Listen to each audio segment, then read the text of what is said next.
Você não é um bonsai, nem eu.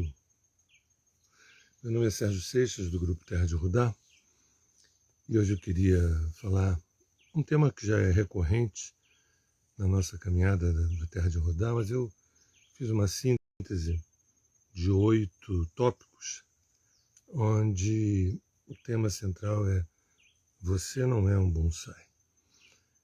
Para quem não sabe o que é um bonsai, é uma arte japonesa de cultivar determinadas árvores num vaso ou numa bandeja, a tal ponto que a gente possa olhar para essa bandeja ou para esse vaso e ver realmente uma árvore que dá flores e dá frutos, mas é pequena, ela não cresce. Você imagina fazer um bonsai de uma jaqueira, de uma mangueira, né? De um pessegueiro, enfim. E através de várias podas, um tratamento todo específico, é uma arte que particularmente a mim me incomoda desde sempre, né? Se imagina uma árvore que pode chegar a 30, 40 metros, ela fica em 50 centímetros, 60, mas é uma miniatura, né? Você olha assim, nossa, mas é exatamente uma jaqueira, uma mangueira, um pessegueiro, enfim. Mas sempre me deu aflição, né? Embora a minha relação com a natureza seja muito intensa, esse tipo de abordagem assim, incisiva, né? De castração, de poda em nome de uma arte, sempre me incomodou. E eu queria usar essa imagem como uma metáfora. Você não é um bonsai, eu também não sou um bonsai, né? Vou até dizer que essa é a parte 1, que a parte 2, que eu vou fazer no próximo vídeo, vai ser Você é uma suma uma. E na ocasião eu explico, acho que muita gente sabe quem é uma suma uma. Quem não sabe procura um dicionário, mas no próximo vídeo eu explico. Quer dizer, você é uma suma uma, né? Aí seria a parte 2. Mas eu dividi em 8 tópicos e eu não vou me alongar nesses 8 tópicos, eu já falei demasiadamente sobre eles, mas quando eu junto os 8 dá uma sensação um pouquinho difícil de digerir, né? Então, quando eu digo você não é um bonsai, já estou querendo dizer que você não é essa miniatura, nem esse apequenamento, né? E aí tem um subtítulo que é assim, desconstruindo a mente, deixando emergir a mente. Desconstruindo, trincando a mente, abrindo frestas na pequena mente e deixando emergir a grande mente. Então, nesses 8 tópicos, o primeiro tópico é o nosso cotidiano, o nosso dia a dia, de ficar refém da sobrevivência, né? Que a gente chama de escravo da sobrevivência. Isso é uma coisa que ficou tão normalizado e normatizado que é normal você trabalhar demais, você se esfolfar, né? Você dar o couro, e quando você estiver assim no bagaço, aí você se aposenta e com o dinheiro que o governo te dá, você vai viver os seus próximos anos, provavelmente sem saúde, né? Já bem combalido. Isso não é normal, isso não é assim, tá? Isso não pode ser assim, isso não deve ser assim. Entendo que o trabalho é fundamental, o trabalho é importante, o trabalho é delicioso, é maravilhoso, é fantástico, especialmente quando está no Dharma, especialmente quando a gente tem um enorme prazer de fazer o que gosta, mas jamais uma escravidão, né? E a ideia de sobrevivência é uma ideia que foge à essência da nossa estadia aqui na Terra. A gente não veio aqui para sobreviver. Isso aqui, na verdade, no âmbito mais profundo, isso aqui não é uma guerra. No âmbito superficial, sim. Tem todo um investimento numa guerra e a gente tentar sobreviver. A gente sabe disso, né? Só que a gente usa isso com uma certa naturalidade. A vida é uma guerra, a vida é uma guerra. E existem muitas pessoas que querem que a gente pense assim, que a vida é uma guerra. E se a vida é uma guerra, se a gente chegar aos 50, 60 anos com uma dor aqui, uma dor ali, mas sobrevivendo, puxa, eu estou no lucro. Mas não é isso, a vida não é isso. O mundo, que é uma espécie de sparring para nos provocar atitudes e ações, o mundo sim, ele tem um projeto de fazer com que a gente se coloque escravos dessa sobrevivência. Né? Mas não é assim. Na medida em que a pessoa, o indivíduo tem um autoconhecimento bastante bom e que esse indivíduo ele vai se tornando sujeito da sua própria vida, sujeito das suas próprias escolhas, ou seja, não se coloca como objeto da expectativa do outro, nem objeto da expectativa do próprio mundo, né? E quando a gente cria, constrói expertises, recursos, dons, talentos, vocações que sirvam de veículo para esse sujeito, esse indivíduo que nós somos, a vida é usufruto, a vida é uma celebração, é uma dança. O que não significa que tenham desafios, e os desafios também são celebração, os desafios também são dança. Né? Então, o primeiro tópico, que, como eu falei no início, eu não gostaria de me estender, porque são quase óbvios, está errado a gente passar uma existência inteira correndo atrás de sobreviver, para quem sabe, no final, numa certa aposentadoria, com o que nos restou de saúde, de energia, para poder fazer alguma coisa. Isso é um projeto macabro, sinistro, né, de entidades que a gente não pode hoje nomeá-las, né? Eu, pelo menos, não gostaria de nomeá-las, que não são entidades tão tangíveis, né, ao conhecimento comum, mas são entidades que são, digamos, os patrões daqueles que a gente supõe serem os donos do mundo, os presidentes de grandes potências, que, como eu disse em lives anteriores, são meninos de recado, são office boys, né? Mas esses seres que estão acima, eles têm esse projeto, o projeto da gente ficar escravizado nessa sobrevivência, né? Não vou aprofundar esse assunto agora, nem por enquanto, mas eu posso dar um certo spoiler de que também acima desses patrões, desses, entre aspas, donos do mundo, tem outras hierarquias bem interessantes. Bem interessante. Eu não tenho nenhum problema com a palavra hierarquia, tá? Eu não tenho nenhuma palavra. A palavra hierarquia não é monopólio dos militares, a palavra hierarquia não é monopólio das Forças Armadas. A palavra hierarquia é monopólio dos níveis de consciência. Pessoas, seres que são muito, muito conscientes, eles estão num grau mais elevado. E quando um burro fala, o outro abaixa a orelha, você às vezes se reconhece, você se recolhe a sua insignificância diante de pessoas que têm um nível de evolução gigantesco. E não tem nenhuma farda com decoração e com armas, nada disso. O nome disso é consciências mais elevadas. Então existem planos hierárquicos que, não vou falar de nada disso hoje, que transitam num aspecto luminoso. Tá? Mas certamente não é esse povo que eu estou me referindo que tem um projeto de que a gente se torne escravo para o resto da vida da sobrevivência. Isso está errado. Se esse é um moto contínuo da tua vida, deu errado.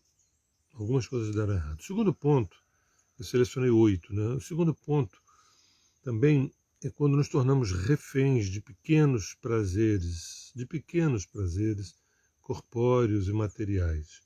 A gente passa uma existência querendo férias, querendo fim de semana, né, querendo algum prazer corpóreo, algum prazer material. Algum problema? Não, a princípio não. Eu acho que os prazeres que o nosso corpo pode usufruir, que o nosso próprio ego pode usufruir, que a matéria pode nos proporcionar. Isso dentro de um limite, isso dentro de uma faixa, né? Nenhum problema. Né?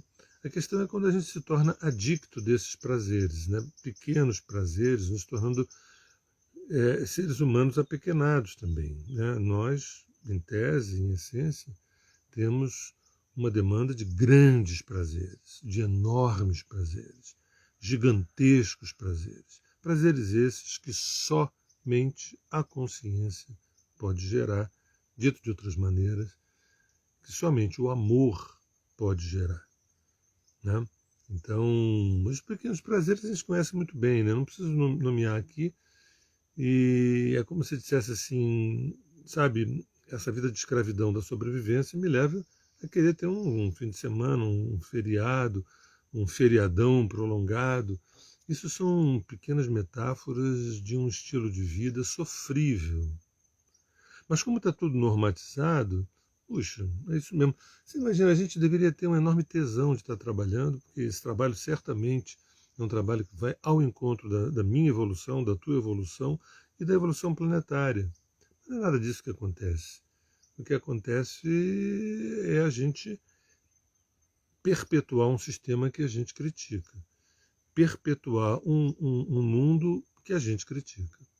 E criticar é tudo de bom porque nos faz ter a sensação de sermos maiores ou sermos superiores. Né? Quem critica pressupõe que tem um olhar mais profundo, está olhando, quem sabe, lá de cima. Mas quando a gente critica e repete o padrão que o mundo nos impõe, realmente é um sinal de uma derrota, né, narcísica, ou seja, a gente cai, mas não perde a pose, ou seja, a gente continua com o narcisismo, ainda que nós nos sintamos mendigos ou escravos ou soldados de uma guerra que a gente, em tese, não escolheu. O terceiro tópico são carências emocionais que geram dependências. Né? Vocês reparem que essas coisas que eu estou trazendo, desses 8 tópicos, são coisas assim, né? Ficar na sobrevivência, tá. Quando eu coloco aqui reféns de pequenos prazeres e materiais, não tudo bem. Carências emocionais que geram dependências, não tudo bem. Eu estou trazendo aspectos que estão normatizados, né? E eu estou tentando evidenciar a loucura que é isso. Né? Carências emocionais que geram dependências. Alguém já ouviu falar nisso? Alguém conhece isso? Né? Ou seja, quase todo mundo, ou todo mundo, vamos dizer. Eu poderia dizer assim, está errado também. Está errado.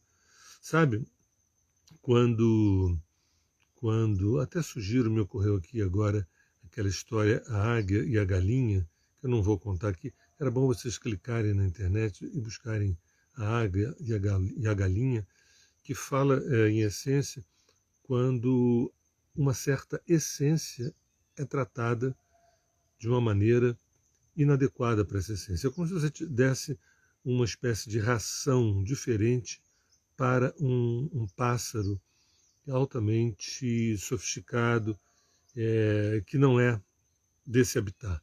Então a tendência é esse pássaro ir minguando, né, a sua plumagem. E é como a gente fica, nossos olhos brilham menos, a nossa pele brilha menos, os nossos sonhos, eles na verdade não evoluem. Então a gente fica, carência é uma coisa normal, estou carente, eu sou carente. E às vezes eu percebo que eu sou dependente de fulano, não, mas também é normal, tudo é normal. Né? E eu digo, está errado. Está errado. Mas o que eu quero dizer com está errado? Né? Quer dizer, na segunda parte, quando eu for falar você é uma suma uma, né, eu vou trazer aquilo que eu percebo como a real natureza do ser humano. Tá? Esses 8 tópicos que eu me refiro aqui não falam da natureza do ser humano, falam da condição humana. Falam da condição humana. Na segunda parte do vídeo eu vou falar da natureza, vamos lembrar isso, e que não é utopia nenhuma. Não é utopia nenhuma. Né? Nós, inferiorizados, depreciados, precarizados, diminuídos, apequenados, identificados, nós achamos que o que eu vou falar no próximo vídeo eu não estou com essa bola toda, né? Pois é essa identificação que constrói a tragédia da nossa vida, a ponto até da gente nem poder reivindicar um sistema melhor, um mundo melhor. A gente pode criticar, criticar, criticar, mas é como se tudo isso fosse utópico. Então, carências emocionais que geram dependências, isso tudo fala de eu poderia dizer, uma coisa quase clichê, que é uma baixa autoestima. Né? Mas isso é sintoma, baixa autoestima é sintoma de eu olho para mim, não me reconheço, logo, ao não me reconhecer, não me perceber, não me conhecer, não tenho como me amar. Aí começa todo o problema.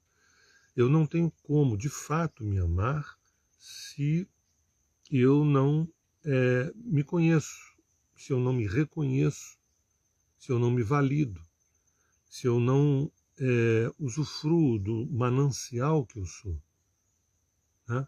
Então fala-se de manancial, de talentos, de dons, mas isso é uma coisa muito bonita, a gente fala assim, é bacana, né? Mas a gente não vive isso. Ah, se eu pudesse, eu teria feito, se eu pudesse, eu teria estudado, se eu pudesse, eu teria...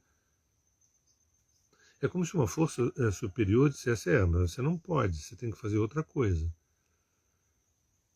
Né?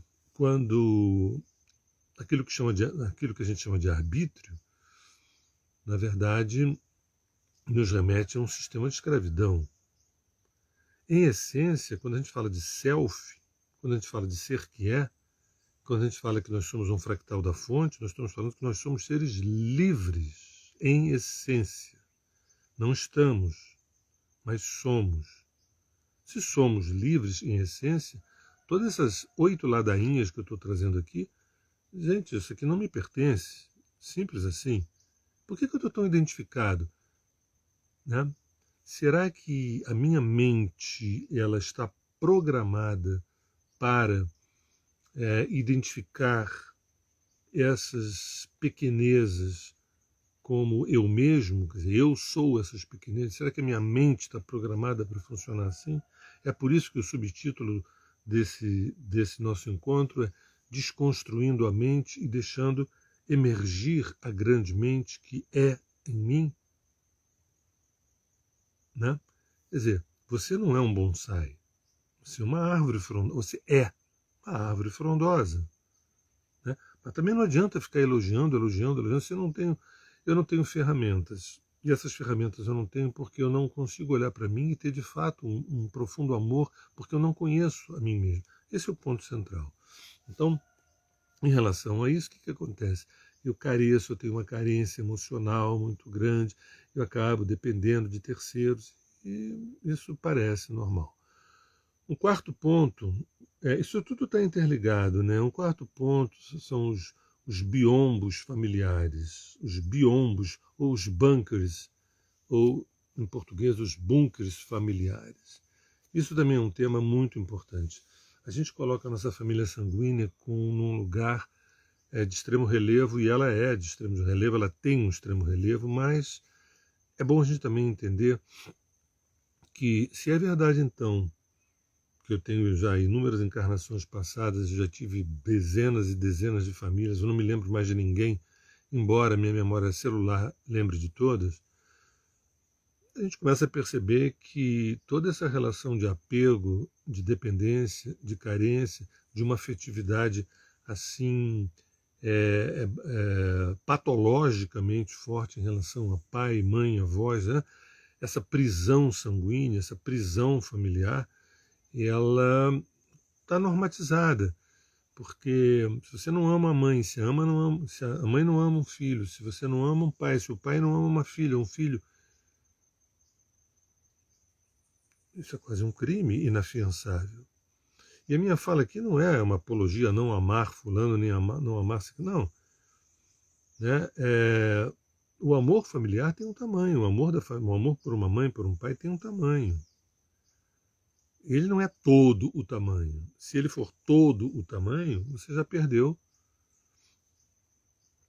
a grande experiência a maior das experiências afetivas e amorosas é de você estar em ressonância com o todo, com a fonte. E esse todo não é papai nem mamãe, nem vovô nem vovó, nem filhinho nem filhinha.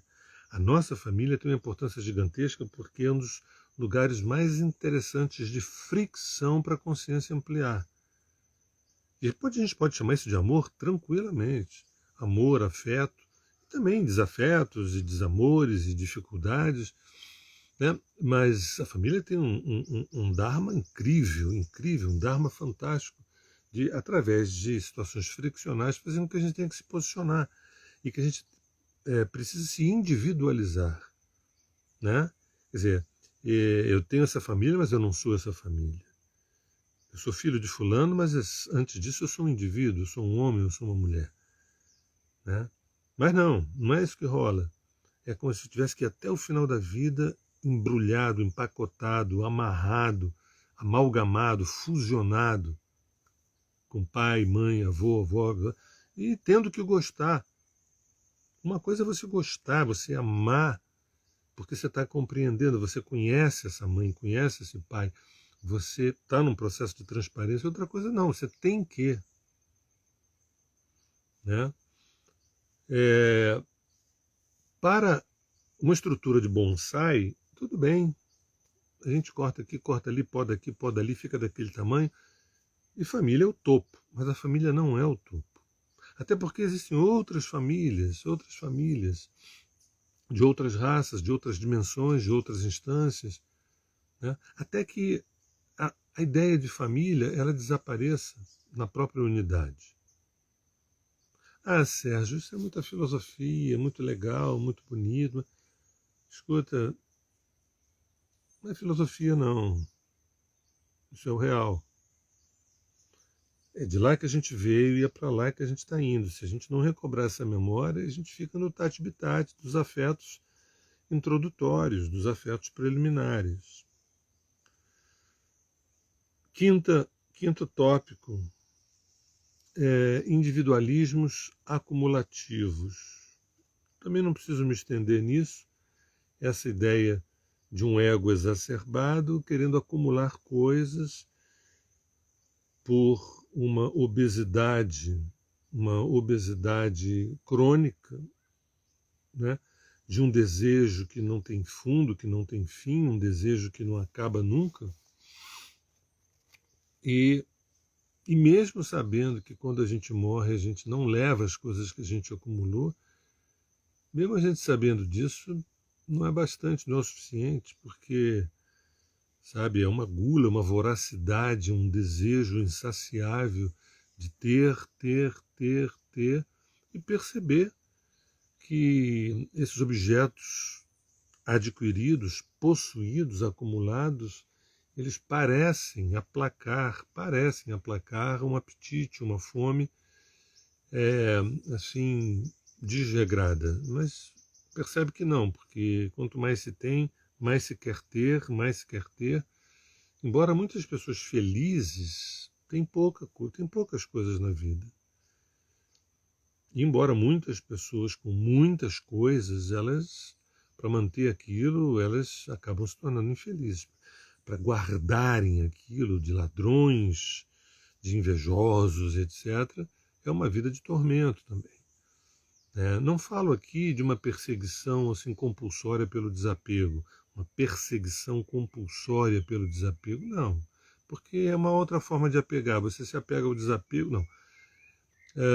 Nessa era da descompactação, que ela começa em 2012 e se aprofunda em 2020, as pessoas inteligentes, ou aquelas que estão se tornando cada vez mais inteligentes, elas percebem que esse individualismo acumulativo é bem regressivo, é bem infantil da nossa parte. Né? Então, aqui nem faço apologia ao desapego, e sim a amplitude de inteligência, ampliar a inteligência. Realmente, quando eu morrer, eu não levo isso tudo. Eu estou usufruindo Porque a ideia de você ter e usufruir, de você poder ter e usufruir, ótimo, maravilhoso. Usufruir, no sentido maior, é aquilo que eu adquiri, e o meu usufruto daquilo que eu adquiri gerou uma consciência ampliada. Fantástico, fantástico. Não, aquilo que eu adquiri, que eu possuí, eu tive um usufruto quantitativo.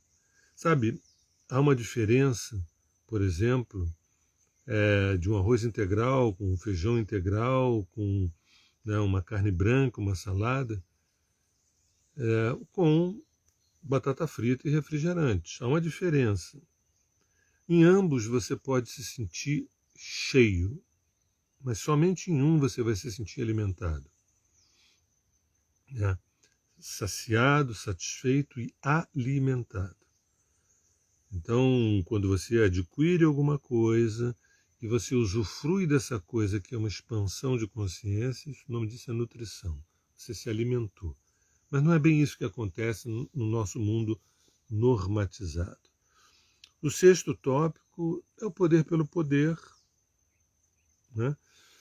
E todas essas situações, o poder pelo poder, inclusive, no fundo é um desejo de ser amado, um desejo de ser reconhecido, valorizado, elogiado, aplaudido, até invejado, enfim. Porque quando eu não consigo, de fato, me amar, né, puxa, como eu gostaria que você pudesse me amar. Muita gente vai para uma carreira pública, e não só políticos, mas artistas, inclusive, muitos deles com uma carência de auto-amor, de autoestima e o aplauso, né, como uma sublimação, o aplauso como um aspecto compensatório. Estou pegando um aspecto patológico disso. Né? Quer dizer, o poder é uma coisa maravilhosa. Eu gostaria de viajar e eu posso. Eu gostaria de comprar uma roupa assim e eu posso. Eu gostaria de falar para você o quanto eu estou me sentindo nesse momento e eu posso. Então a ideia de poder é uma ideia maravilhosa. O poder de uma estrela, o poder de uma galáxia, o poder de um ser humano. Né? Agora, o poder pelo poder, o que é o poder pelo poder? Eu quero sentar naquela cadeira ali da presidência e tudo, mas para quê? Que eu vou dizer que é para ajudar todo mundo, ajudar, né, os pobres, indefesos, né? Mas na verdade, a minha criança está feliz da vida que eu sentei num brinquedo muito desejado, que é sentar naquela cadeira. Então, poder pelo poder também é uma coisa absolutamente normatizada. Eu estou falando de 8 tópicos, e esse é o sexto, de coisas que falam assim, gente, mas o mundo funciona assim. Está errado. Está errado. Sim, tá, tudo bem, está errado, mas e daí? E daí? Agora é a palmatória do mundo? Agora vai querer salvar o mundo, vai mudar tudo? A gente tem que lembrar o que a gente está fazendo aqui, gente. Sabe? A gente vai e critica, fala assim, porque em Brasília tem muitos corruptos. Ah, gente, vai ser normal. Sempre foi assim. Não sei, entendi. Entendeu? Não foi essa a razão pela qual nos convocaram a estar aqui. Para a gente. É assim mesmo, sempre foi assim. A carência, o apego, a dependência, o poder pelo poder, está errado. Mas então eu preciso aprender diferente. Mas o que a gente está fazendo aqui? A gente está fazendo aqui o quê? Né? Aprendendo, crescendo, se desenvolvendo. Né? E eu sempre digo que essa história de aprender e se desenvolver não é uma coisa chata, não, é uma coisa maravilhosa, fantástica. Um dos maiores prazeres que tem é a gente aprender. Aprender significa a gente aumentar a nossa estatura de usufruto em relação às realidades e em relação ao real. Sabe? Existem várias metáforas, uma das mais corriqueiras é a metáfora do vinho. Quando a gente diz assim, quando a gente é jovem e toma um vinho muito sofisticado, a gente não sente muita diferença. Mas quando a gente já provou diversos vinhos ao longo da existência, quando chega num dado momento, eu sei degustar. Eu sei degustar o mundo. Eu sei degustar as realidades. Eu sei degustar o real. Aprendi com a vida a lidar com o mundo. Sempre lembro que vida e mundo não são sinônimos. Vida, ela é. O mundo está. Né? E o mundo, ele é uma fonte de obstáculos necessários, de desafios. E é no mundo que a gente acaba aprendendo a ter uma relação melhor com a vida. A vida é soberana. O mundo, ele nunca existiu, ele passou a existir em um determinado momento e ele vai deixar de existir em um determinado momento. A vida não. A vida sempre existiu. E diria mais, a vida humana, que não se resume ao planeta Terra, ela, não vou dizer que ela sempre existiu, mas ela não tem tão somente 250 mil anos para cá. Ela tem muito mais em diversas outras instâncias, mas mesmo assim, não vamos resumir a vida humana. A vida, que é o agora, que é o corpo de Deus, que é a fonte primordial, sempre existiu. Nunca houve um tempo onde a fonte não tivesse existido, onde o agora não tivesse existido, ainda que não houvesse tempo, mas já havia o agora. Né? Então, o poder pelo poder é de uma pequeneza gigantesca.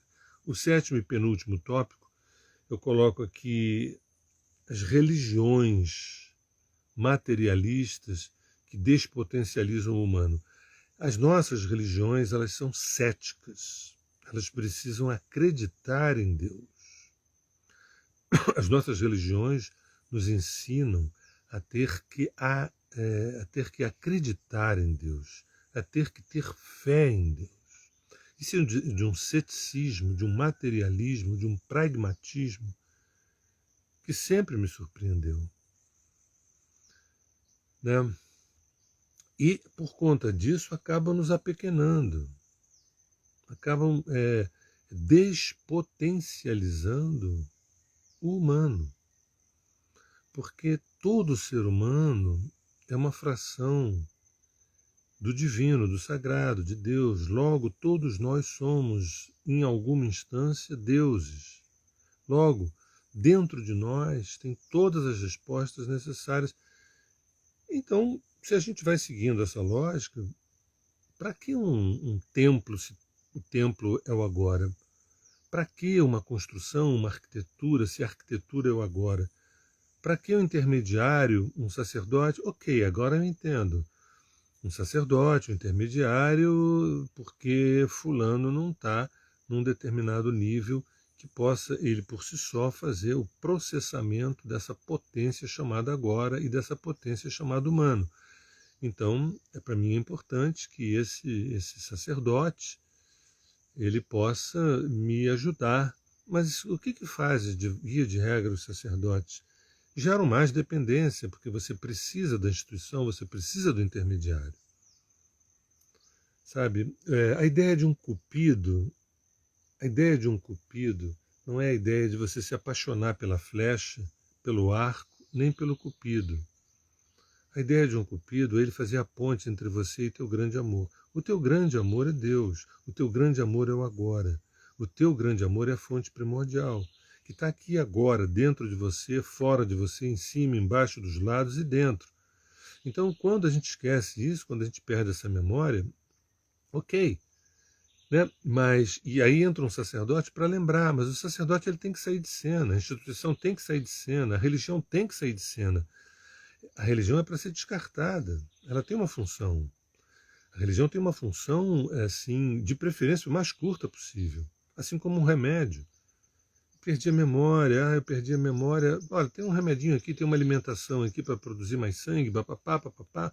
Nossa, recuperei, vai à tua luta. Assim como os pais também. A função dos pais, entre aspas, é sair de cena, no sentido de que os filhos precisam se tornar homens e mulheres. Eles não vão sair de cena afetivamente, mas vão sair de cena como patrocinadores ou como promovedores, né? Porque esse homem ou essa mulher que veio dessa família precisa ter a sua estatura, o seu caminhar em pé. Né? Então, o sétimo tópico, que está normatizado, que também está normatizado, porque a ideia de ter fé em alguém, a ideia de acreditar, gente, Para pensar um pouquinho. A única realidade é Deus, que é agora. Tudo que você está... Abra os olhos e perceba o corpo de Deus é fractalizado em tudo. Feche os olhos e perceba a presença de Deus fractalizada em você. Eu vou precisar acreditar nisso, gente. Isso é a única realidade.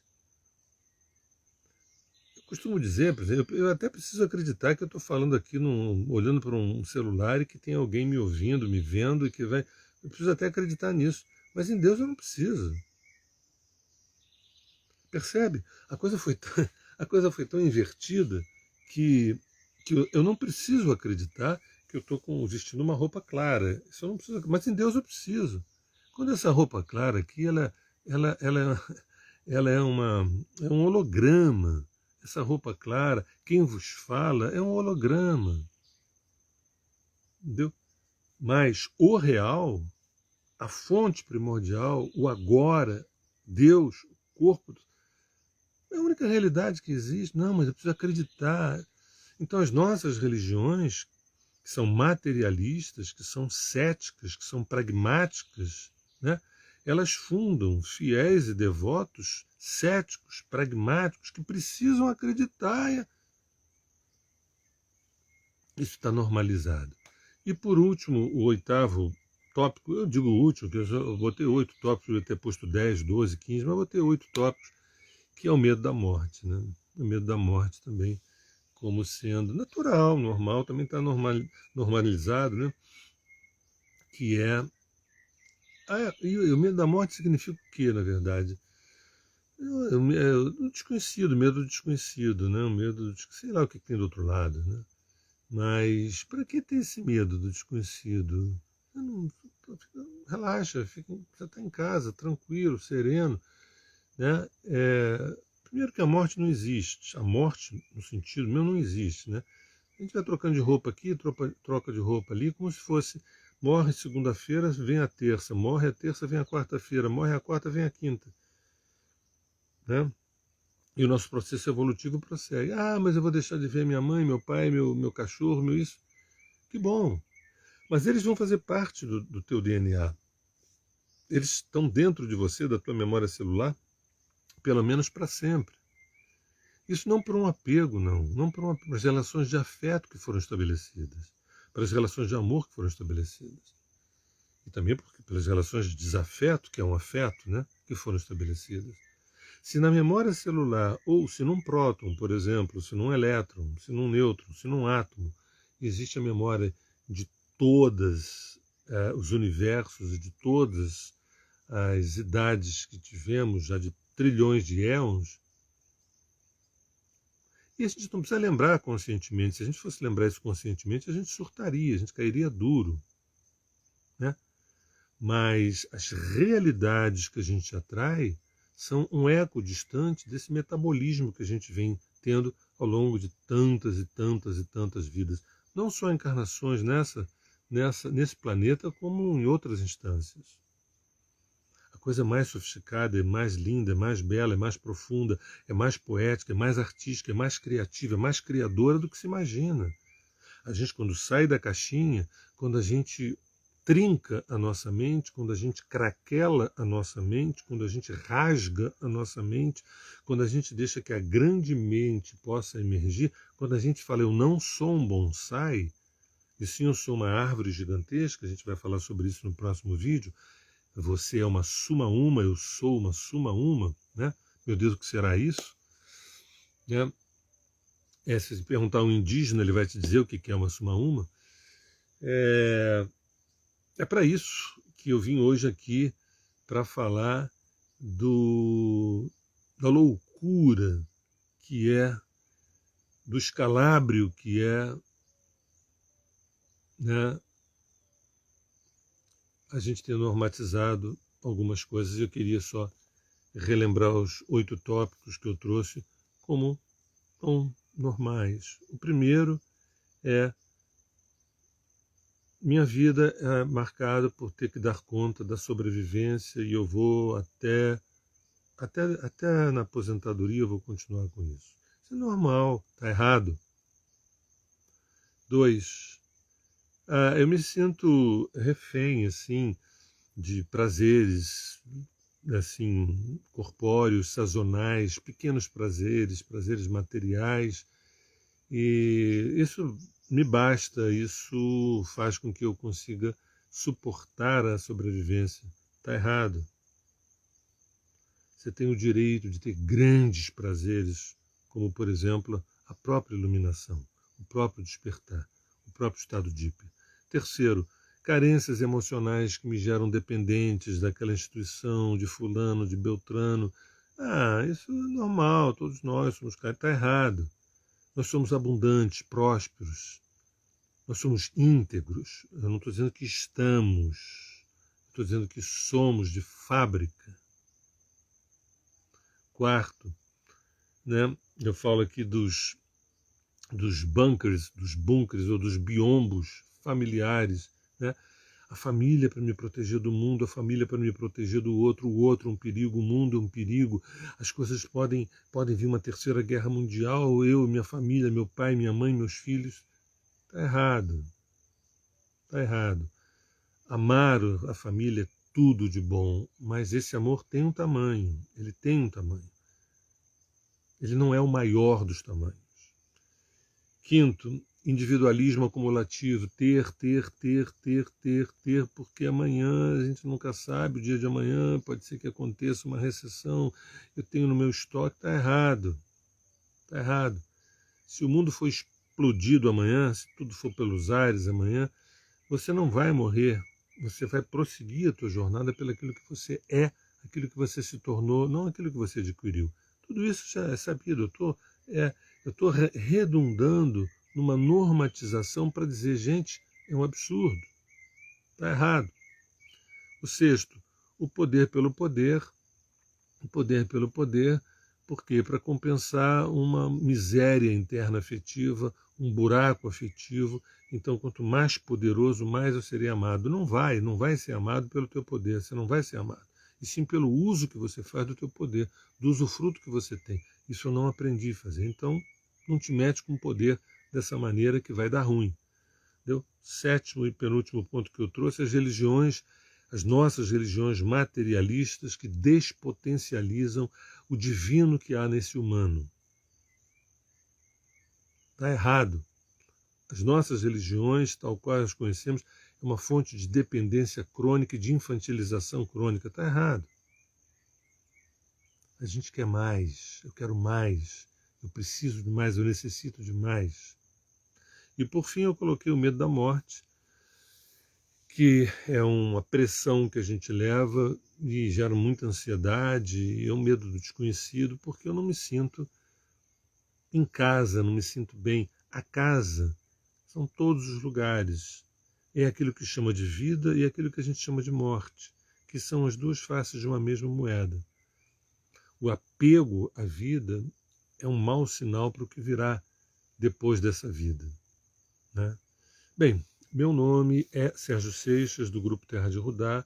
Hoje eu trouxe um tema que é Você não é um bonsai. Não falei nenhuma novidade, minha proposta aqui hoje não foi falar nenhuma novidade, mas foi martelar, dar 8 batidinhas na porta para dizer assim, escuta, essa normatização está errada. A gente quer mais. Beijo no coração, a gente se vê em breve.